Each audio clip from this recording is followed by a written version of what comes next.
44년 동안 미국에서 가장 많이 팔린 차, 절대 무너지지 않는다던 포드. 그런데 그 전설이 지금 안에서부터 흔들리고 있습니다. 포드를 무너뜨린 범인은 경쟁사도 전기차도 아니었습니다. 바로 미국 정부가 60년 전에 쳐준 보고막이었죠. 1964년부터 외국 픽업에 25%짜리 관세를 매겨 빅3를 지켜준 이 방패가 어떻게 거꾸로 제국을 안에서부터 썩게 만들었을까요? 한때 세계 자동차 시장에 열의 9을 쥐었던 미국이 지금은 자기 안방에서 가장 많이 팔리는 차 자리마저 일본에 내줬습니다. 여러분이 알던 미국차 신화가 무너진 진짜 이유, 그리고 그 끝에 우리에게 남는 경고까지 지금부터 함께 파헤쳐 보겠습니다. 여러분, 미국차 하면 가장 먼저 떠오르는 차가 뭔가요? 아마 많은 분들이 포드의 픽업 트럭 F 시리즈를 떠올리실 겁니다. 이 차는 그냥 잘 팔리는 차가 아니었습니다. 1977년부터 미국에서 가장 많이 팔린 트럭이었고 1981년부터는 트럭이든 승용차든 모든 차종을 통틀어 미국 판매 1위 자리를 지켜왔습니다. 그 기록이 2025년까지 무려 44년입니다. 한 세대가 통째로 지나가는 동안 미국인들은 한 번도 다른 차에 1위를 내주지 않았던 겁니다. 그래서 미국인에게 F 시리즈는 단순한 차가 아니라 절대 무너지지 않는 신화에 가까웠습니다. 그런데 여러분, 그 신화에 금이 가기 시작했습니다. 2024년 미국에서 단일 모델로 가장 많이 팔린 차가 바뀌었거든요. 1위는 포드의 F150이 아니었습니다. 일본 도요타의 RAV4였습니다. RAV4가 47만 5천 대, F150이 46만 대였죠. 쉽게 말하면요, 안방에서 제일 잘 팔리던 우리 국민차 자리를 외국차한테 내준 셈입니다. 물론 시리즈 전체로 따지면 포드는 여전히 1위입니다. 하지만 단일 모델 1위, 그 상징적인 왕좌 하나가 넘어갔다는 것, 이게 보내는 신호가 결코 가볍지 않습니다. 자, 그런데 여기서 핵심은 이게 차 한 대만의 이야기가 아니라는 점입니다. 시야를 미국 자동차 산업 전체로 넓혀보면 훨씬 더 큰 그림이 보입니다. 미국의 빅3, 그러니까 GM과 포드, 그리고 크라이슬러를 합친 점유율을 한번 보세요. 1960년대에는 미국에서 팔리는 차의 90%가 이 세 회사 차였습니다. 그 중에서도 GM 한 곳이 미국 시장의 절반을 넘게 가졌고 직원만 60만 명에 달했죠. 당시엔 GM에 좋은 것이 곧 미국에 좋은 것이라는 말이 진심으로 통하던 시절이었습니다. 그런데 2024년 지금 그 빅3의 점유율은 40% 안팎까지 주저앉았습니다. 90%에서 40%로요. 이게 어느 정도냐면 10집 가운데 9집이 쓰던 물건을 이제는 4집만 쓰는 꼴입니다. 한 세대 만에 시장의 절반이 통째로 남의 손에 넘어간 거죠. 여기서 우리가 놓치면 안 되는 게 있습니다. 이건 한 모델이 한 번 삐끗한 게 아닙니다. 미국 자동차 제국 전체에 켜진 경고등이었죠. 그런데 그 경고등이 왜 켜졌는지 그 이유는 정말 뜻밖의 곳에 있었습니다. 그런데 이 거대한 제국을 무너뜨린 범인은 놀랍게도 미국 정부가 직접 쳐준 보호막이었습니다. 그런데 정부가 지켜줬는데 왜 무너졌을까요? 이 이야기는 엉뚱하게도 닭고기에서 시작됩니다. 1962년 유럽이 미국산 닭고기에 관세를 매겼습니다. 미국 농가가 값싼 닭고기를 유럽에 쏟아붓자 길을 막아버린 거죠.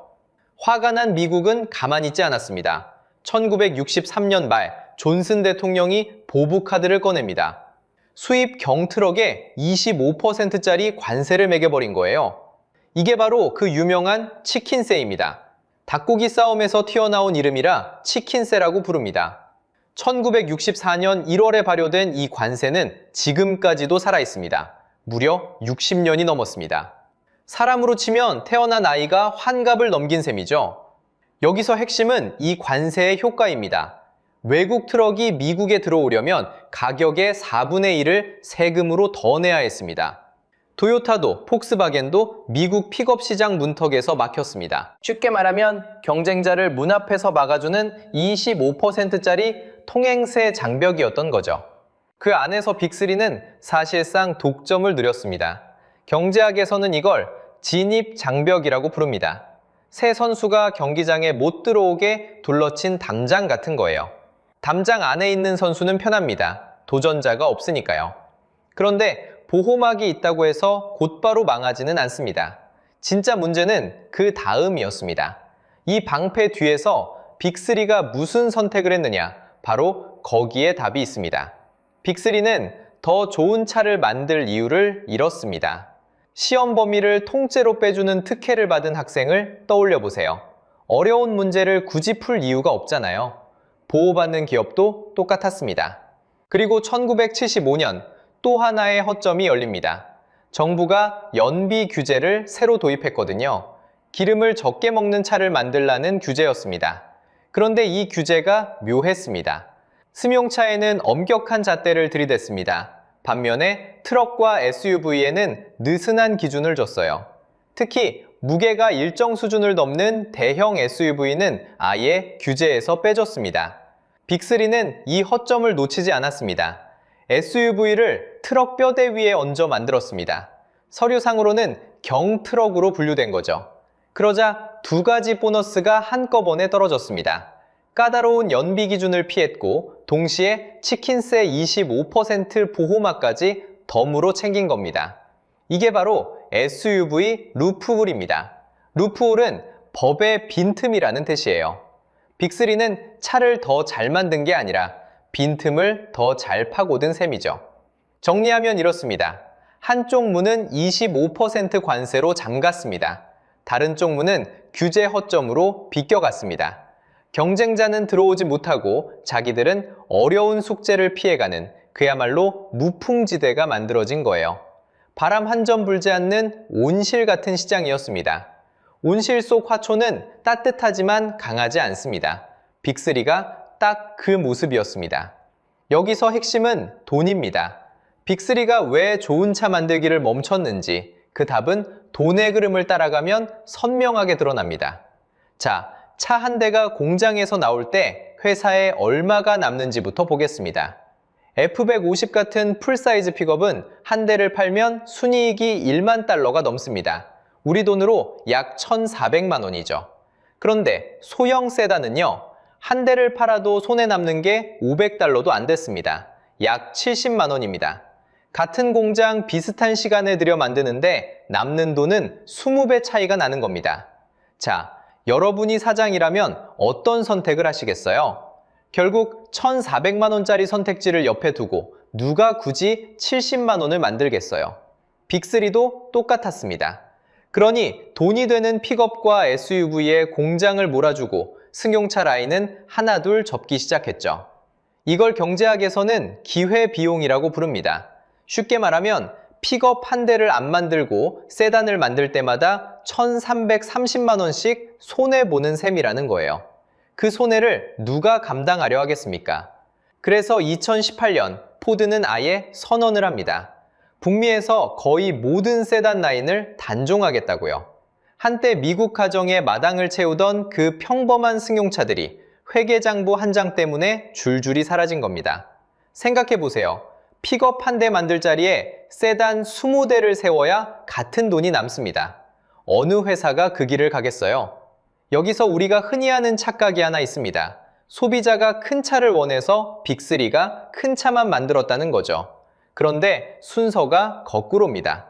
빅3가 돈 되는 쪽만 만들어 놓으니 소비자는 그 안에서 고를 수밖에 없었던 거예요. 선택지를 좁혀놓고 선택을 받은 셈입니다.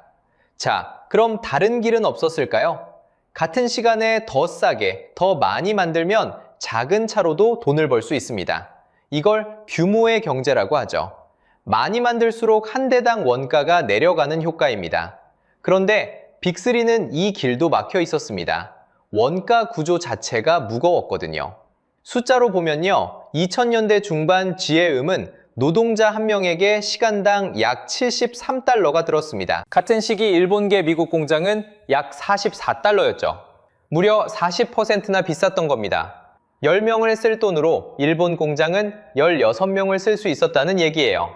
이 차이의 핵심은 임금 자체가 아니라 수십 년간 쌓인 퇴직자들의 연금과 의료비 부담이었습니다.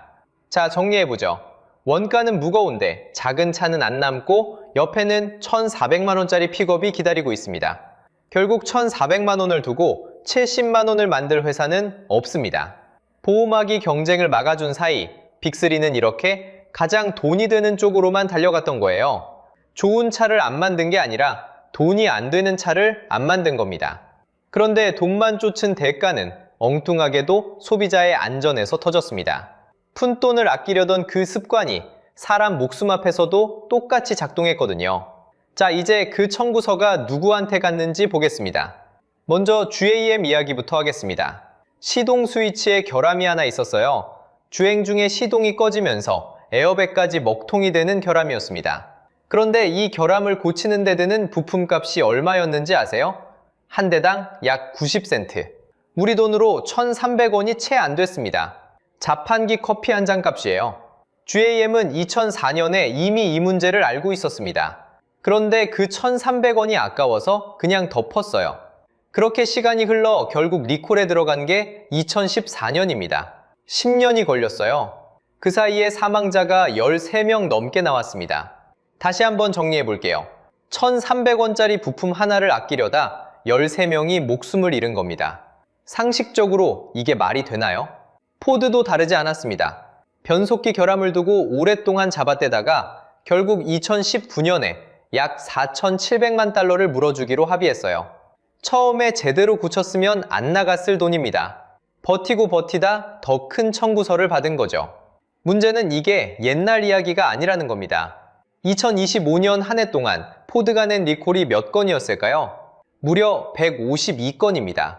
단일 회사 단일 연도 기준 역대 최다 기록이에요. 차량 대수로는 약 1290만 대.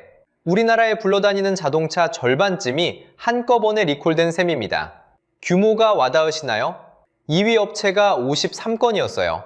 포드가 그 3배 가까이 됩니다. 한두 건 더 많은 수준이 아니라 차원이 다른 격차였죠.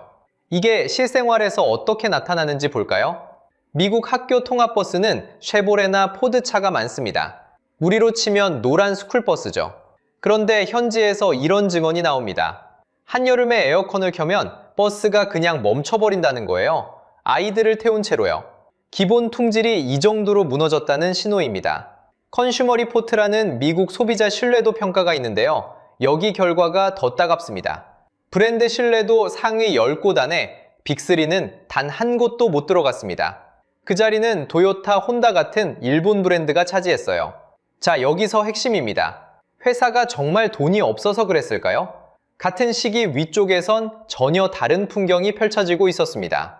빅3의 한 축인 스탈란티스의 최고 경영자 타바레스는 2023년에 약 4천만 달러를 받았습니다. 우리 돈으로 550억 원이 넘는 돈이에요. 그런데 바로 다음 해에 이 회사는 공장 문을 닫고 수천 명을 길거리로 내보냈습니다. 윗선은 챙기고 직원은 자른 거죠. 쉽게 말하면 이런 겁니다. 내 월급은 깎으면서 사장 성과급은 역대 최고를 찍는 회사. 그런 회사를 다닌다고 생각해보세요. 푼돈은 아끼고 윗선은 두둑이 챙기고 그 청구서는 고스란히 소비자가 받았습니다. 안전은 가장 먼저 잘려나간 비용이었어요. 그래서 묻고 싶습니다. 주주들 배당 줄 여유는 있으면서 1,300원짜리 안전엔 왜 그렇게 인색했을까요? 이렇게 안에서 곱는 사이 보호막 밖에서는 더 무서운 변화가 밀려오고 있었습니다. 바로 전기차죠. 그런데 빅3는 여기서도 자기 발등을 찍습니다. 포드가 야심차게 내놓은 전기 픽업 F150 라이트닝을 보세요. 포드는 이 차를 한 해 15만 대씩 팔겠다고 큰 소리쳤습니다. 미국차의 상징인 F150을 전기차로 옮겨 다시 한번 시장을 휘어잡겠다는 그림이었죠. 그런데 2023년 실제로 팔린 건 2만 4천 대 남짓이었어요. 목표의 16%에 그친 겁니다. 쉽게 말하면요, 100명을 초대한 잔치에 16명만 온 셈입니다. 텅 빈 자리를 보며 포드는 결국 생산 라인을 절반으로 줄여야 했습니다. 그리고 2025년에 들어서는 라이트닝 생산을 아예 무기한 중단해버립니다. 더 무거운 숫자는 따로 있습니다. 여기서 핵심은 돈이에요. 포드는 2025년 12월 전기차 전략을 대폭 뒤로 물렸습니다. 그러면서 한 번에 195억 달러, 우리 돈 약 27조 원을 손실로 털어냈습니다. 취소된 모델, 무산된 배터리 합작, 이미 들어간 개발비가 한꺼번에 청구서로 돌아온 거죠. 모두 공장과 설비에 쏟아부었지만 이제는 돌려받을 수 없게 된 돈입니다. 경제학에서는 이렇게 이미 써버려 회수가 안 되는 돈을 매몰 비용이라고 부릅니다. 한번 발을 들이면 손해를 보면서도 쉽게 빠져나오지 못하게 만드는 함정이죠. 도대체 왜 빅3만 이렇게 헤맬까요? 답은 이미 앞에서 본 그 습관에 있습니다. 테슬라와 중국의 BYD는 배터리와 소프트웨어를 자기 손으로 만들었습니다.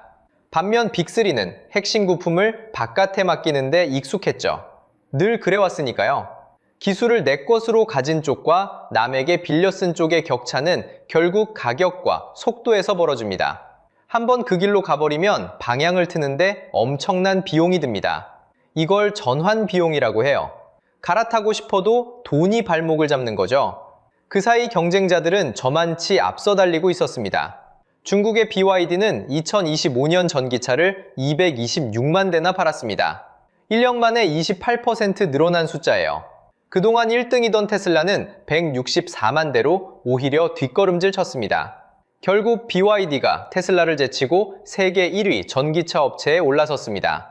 그런데 진짜 무서운 건 이 중국 업체들이 이제 미국의 안방까지 노린다는 겁니다.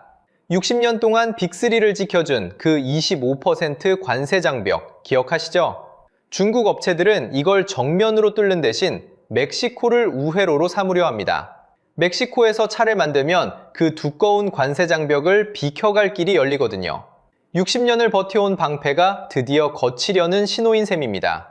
여기에 트럼프 행정부의 25% 자동차 관세까지 겹쳤습니다. 2025년 4월부터 발효됐죠. 부품값까지 따라오르니 빅3가 짊어질 비용 부담은 달수록 무거워집니다. 안에서는 곪고 밖에서는 추격당하고 비용은 불어나는 삼중고에 갇힌 거예요. 그런데 이 이야기 정말 남의 나라 일이기만 할까요? 우리가 이 거대한 추락에서 꼭 챙겨야 할 교훈은 이겁니다. 빅3는 지금 60년 동안 보호막 뒤에서 안주한 청구서를 한꺼번에 받고 있다는 겁니다. 외국차를 문 앞에서 막아주던 25%짜리 관세 장벽, 그 안락한 무풍지대가 결국 스스로 경쟁할 힘을 갉아먹은 거예요. 그러니 앞으로의 전망도 밝지만은 않습니다. 방패가 거치는 순간 안에서 곪은 상처가 한꺼번에 드러나고 있거든요. 그럼 도대체 이 늪에서 빠져나오려면 무엇이 필요할까요? 전문가들이 입을 모으는 방향은 크게 세 가지입니다. 첫째, 보호와 단기 이익이 아니라 기술 내재화에 투자해야 한다는 겁니다. 배터리와 소프트웨어를 남에게 맡기는 한 가격도 속도도 남이 쥐고 흔들거든요. 둘째, 규제의 허점을 파고드는 게 아니라 진짜 경쟁력으로 승부해야 합니다. 시험 범위를 빼주는 특혜에 기대온 학생은 결국 진짜 시험장에서 무너지잖아요. 셋째, 단기 주주 이익과 장기 생존 사이에서 균형을 잡아야 합니다. 당장의 배당과 성과급에 취하면 10년 뒤 회사 자체가 사라질 수 있으니까요. 자, 여기서 핵심입니다. 이 이야기 정말 남의 나라 일이기만 할까요? 저는 여기서 우리 자신을 한번 돌아보게 됩니다. 현대차와 기아도 2024년 미국에서 약 163만 대를 팔았습니다. 그만큼 미국 시장에 깊이 기대고 있다는 뜻이에요. 그래서 2025년 4월 트럼프 행정부가 25% 관세를 매기자 두 회사가 그해 미국에 낸 관세 부담만 합산 약 7조 2천억 원에 달했습니다. 그 여파로 현대차의 영업이익은 한 해 전보다 약 20% 줄었죠. 외부 변수 하나에 이렇게 휘청였던 겁니다. 그런데 여기서 갈림길이 보입니다. 현대차 그룹은 안주 대신 다른 선택을 했거든요. 미국 조지아에 메타플랜트라는 거대한 공장을 세워 현지에서 직접 만들기 시작했고 국내에는 86조 원이 넘는 투자를 예고했습니다. 보호막 뒤에 숨는 대신 직접 만들고 직접 키우는 내재화에 베팅한 셈입니다. 빅3와는 분명히 갈린 선택이에요. 물론 이게 정답이라고 단정할 수는 없습니다. 그 길이 성공할지 실패할지는 결국 시간이 답해줄 거예요.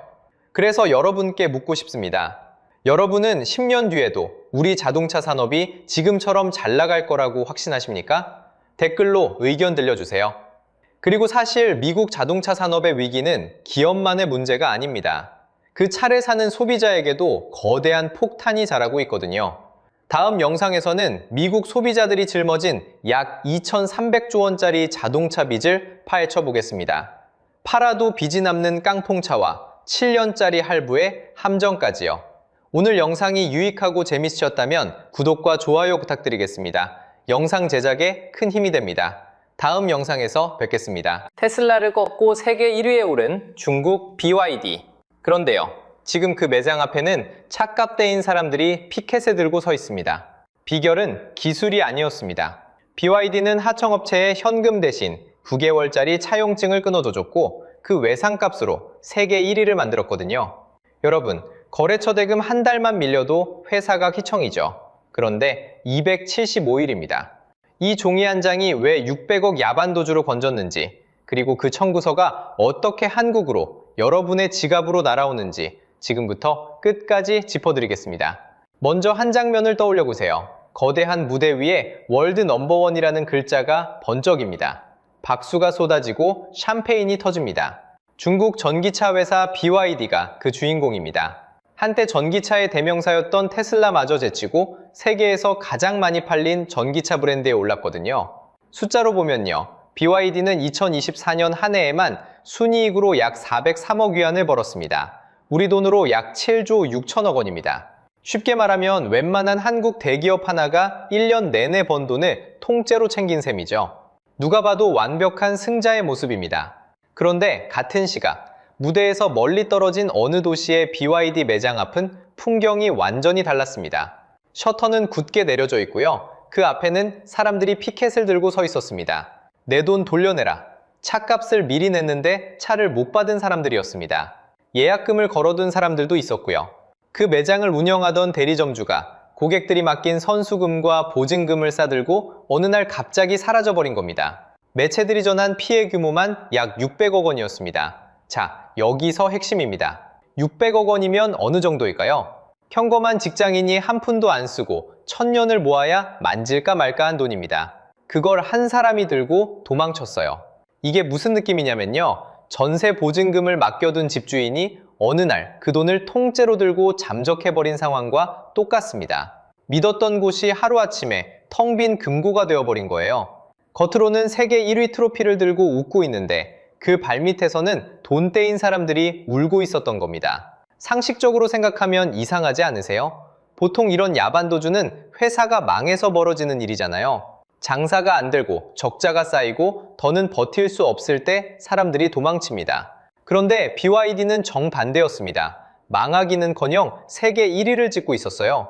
중국 안방시장에서의 점유율만 봐도 그렇습니다. 2022년에 7.7%였던 것이 2024년에는 15.5%까지 치솟았거든요. 2배 넘게 커진 겁니다. 동네에서 10대 중 1대 꼴이던 차가 2해 만에 7대 중 1대 꼴로 늘어난 셈이죠. 그러니까 여러분, 근데 진짜 이상한 건요, 이게 망해서가 아니라 1위를 하면서 벌어진 일이라는 겁니다. 회사는 사상 최대 실적을 내고 있는데 정작 그 차를 파는 현장에서는 대금이 막히고 사람들이 돈을 떼었어요. 표면은 세계 1위인데 바닥은 야반도주였던 거죠. 잘 나가는 회사일수록 안전해야 정상인데 BYD는 잘 나가면서 동시에 무너지고 있었습니다. 바로 이 모순이 오늘 우리가 끝까지 추적할 첫 번째 단서입니다. 도대체 세계 1위가 왜 대금을 못 줘서 정주가 도망쳤을까요? 그 답은 BYD가 끊어준 종이 한 장에 있습니다. 자, 그럼 도대체 어떻게 된 걸까요? 세계 1위라는 회사가 왜 점주에게 돌려줄 돈이 없었을까요? 답은 의외로 단순합니다. BYD는 처음부터 현금으로 굴러간 회사가 아니었거든요.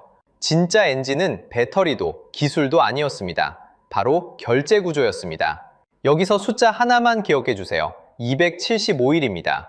BYD가 부품 협력사에 대금을 치르기까지 걸리는 평균 시간이에요. 약 9개월입니다.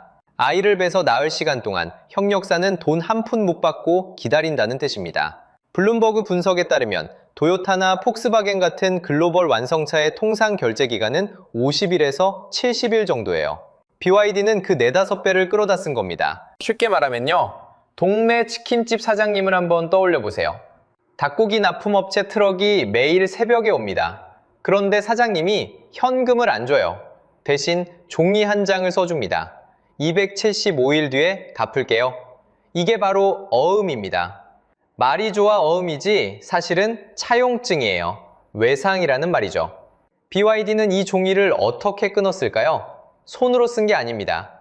DDN이라는 전용 플랫폼을 만들었어요. 협력사 대금을 현금이 아니라 전자어음으로 바꿔서 9개월씩 뒤로 미루는 장부였던 겁니다.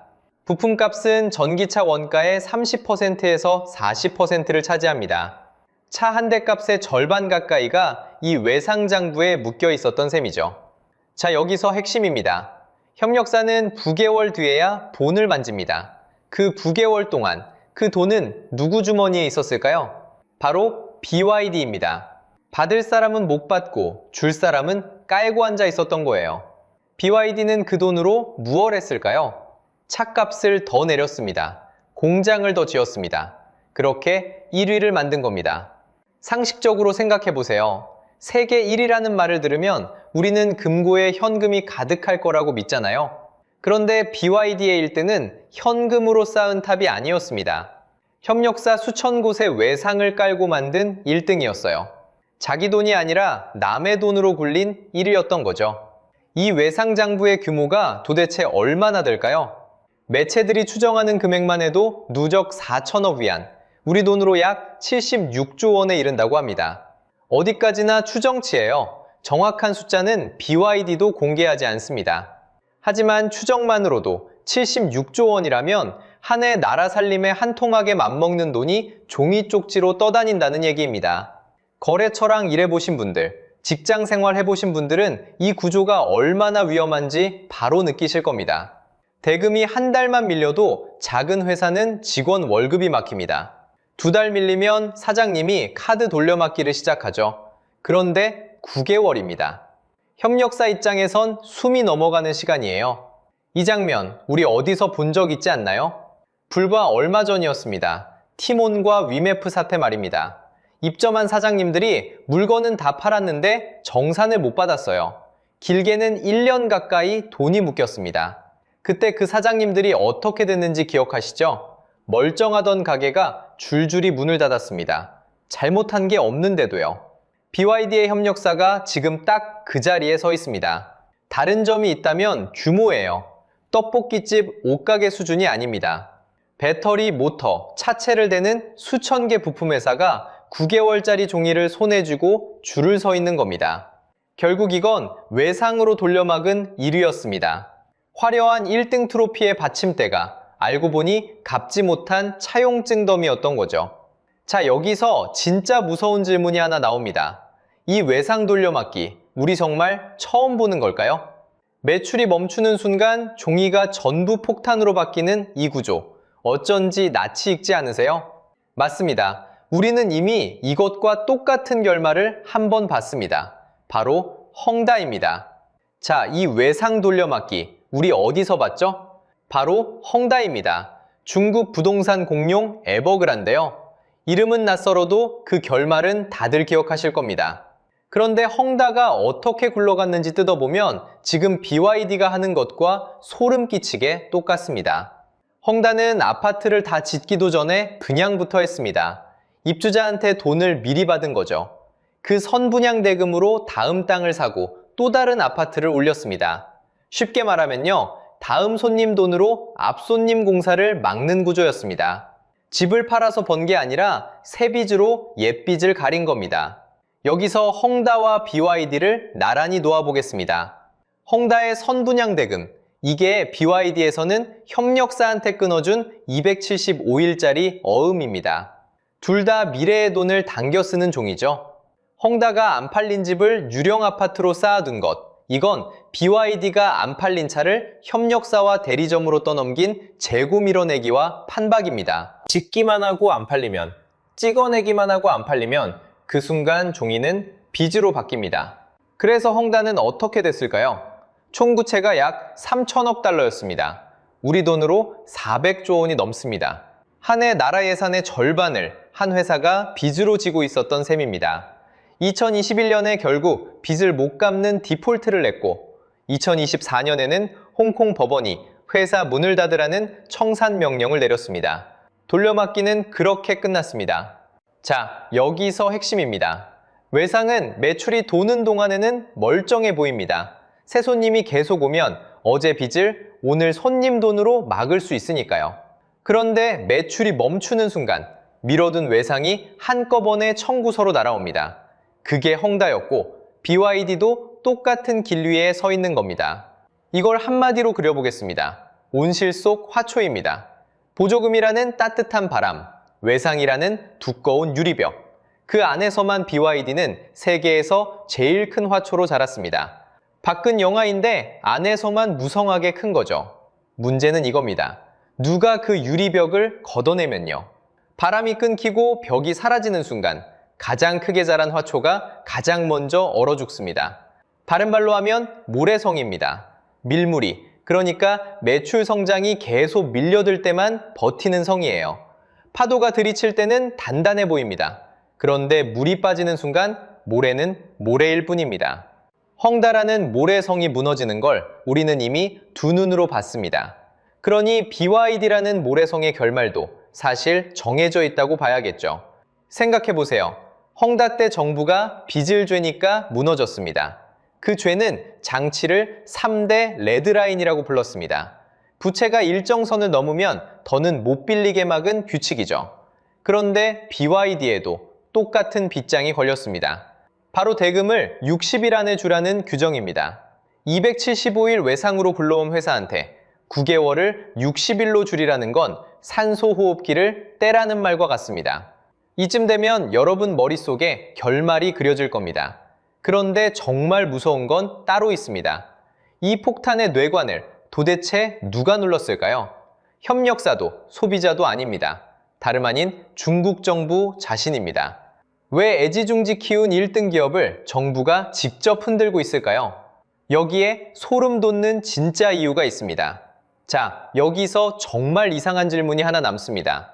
헝다는 정부가 빚을 죄니까 무너졌죠.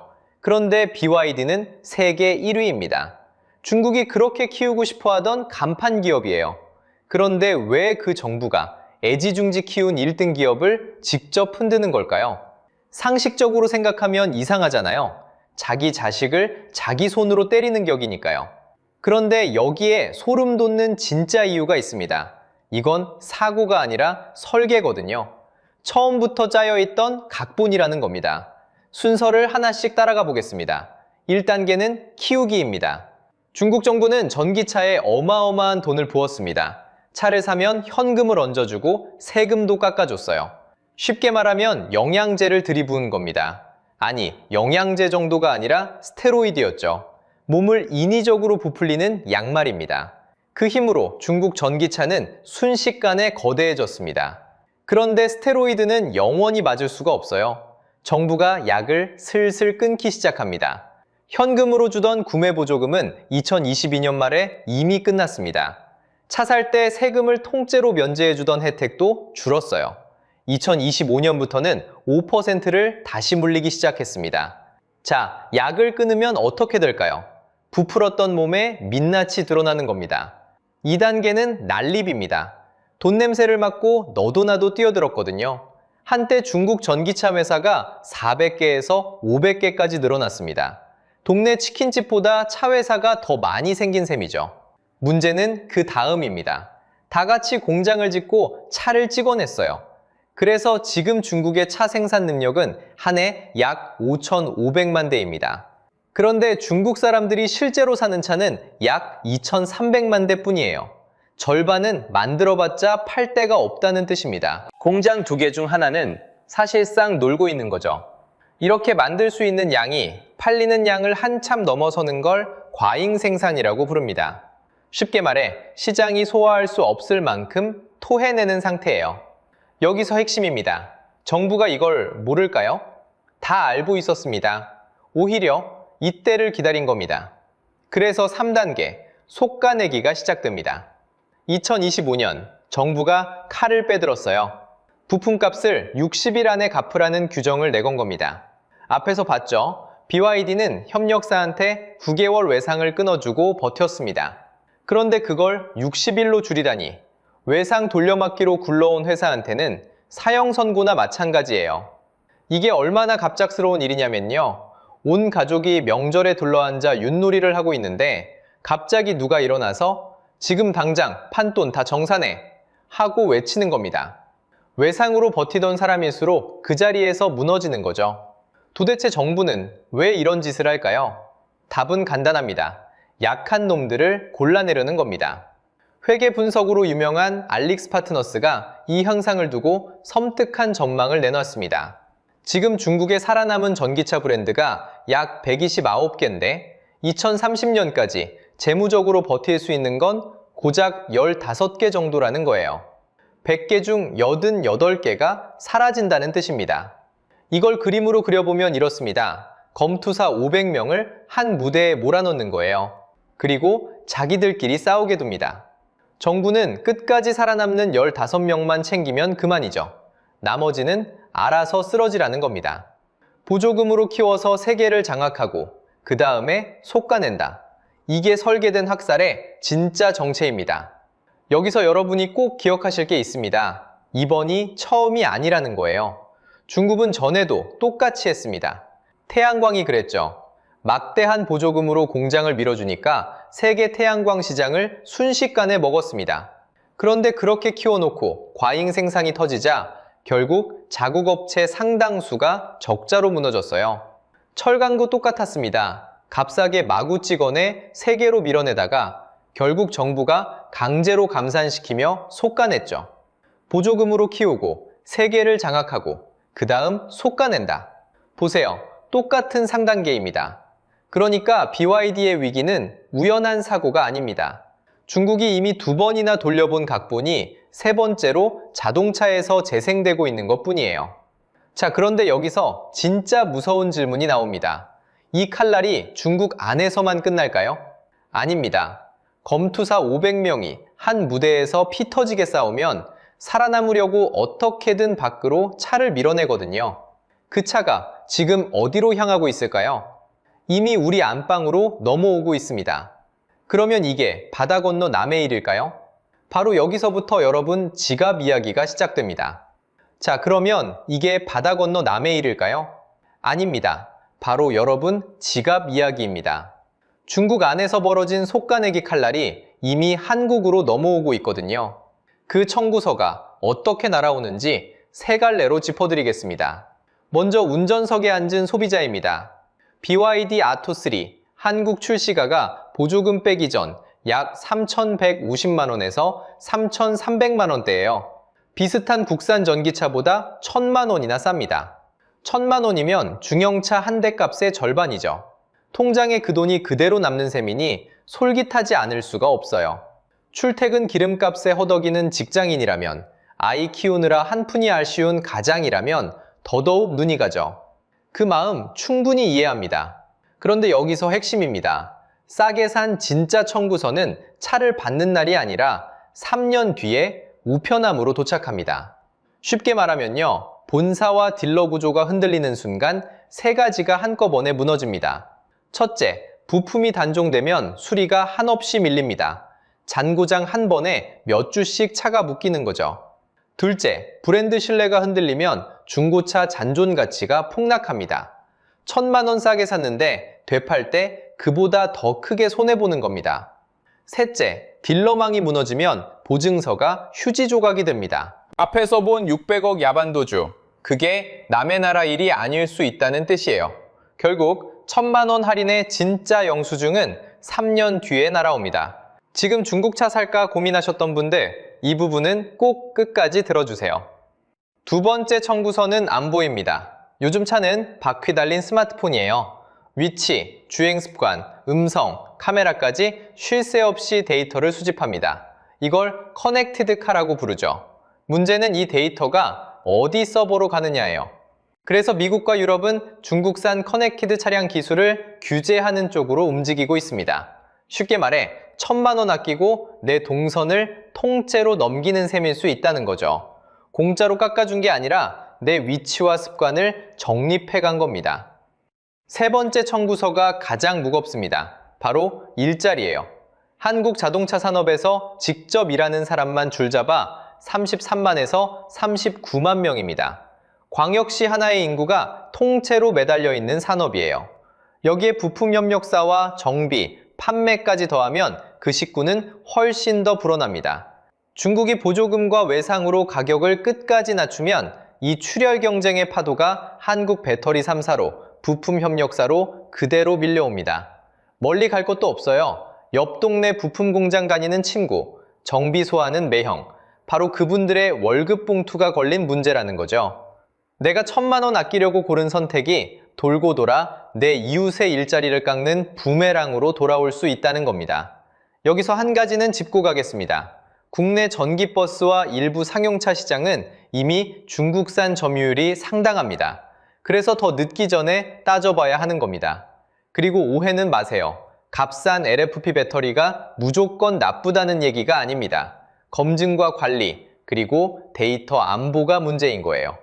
결국 싼 가격 자체가 죄가 아니라 그 싼 값 뒤에 누가 청구서를 들고 서 있느냐가 진짜 문제입니다. 그렇다면 우리는 이 청구서 앞에서 무엇을 따져야 할까요? 자, 여기까지 따라오셨으면 이제 그림이 또렷하실 겁니다. 세계 1위라던 BYD, 그 영광의 진짜 정체는 현금이 아니었습니다. 협력사에 끊어준 275일짜리 외상, 그 종이 한 장으로 쌓아 올린 모래성이었던 거죠. 그리고 이 구조, 어디서 많이 보셨죠? 선둔양대금으로 굴러가다 무너진 헝다와 뼈대가 똑같습니다. 외상으로 키운 거인은 매출이 멈추는 순간 그대로 폭탄이 되거든요. 더 소름 돋는 건 그 뇌관을 두른 게 다름 아닌 중국 정부 자신이라는 점입니다. 보조금으로 키우고 과잉 생산으로 난립시킨 뒤 결제 규정 하나로 솎아내는 공식. 태양광에서도 철강에서도 이미 반복된 각본이에요. 결국 이 청구서는 바다 건너 남의 일로 끝나지 않습니다. 1,000만 원 싸게 옥한 한국 소비자의 우편함으로, 그리고 39만 명의 일자리로 날아옵니다. 여러분, 기억하셔야 할 건 딱 하나입니다. 싼 데는 반드시 이유가 있고 그 이유가 적힌 영수증은 늘 한참 뒤에 도착한다는 것. 지금 당장은 안 보이지만 3년 뒤 부품과 보증과 데이터로 청구되는 거죠. 자, 그래서 여쭤보고 싶습니다. 여러분이라면 지금 1,000만 원 싼 차와 3년 뒤 부품, 보증, 데이터까지 챙겨주는 차 중에 무엇을 고르시겠어요? 댓글로 솔직하게 남겨주세요. 그리고 이렇게 돈의 흐름을 끝까지 추적하는 이야기가 더 필요하시다면 구독과 좋아요로 함께 해주세요. 다음 영상에서 또 다른 모래성을 들고 찾아뵙겠습니다.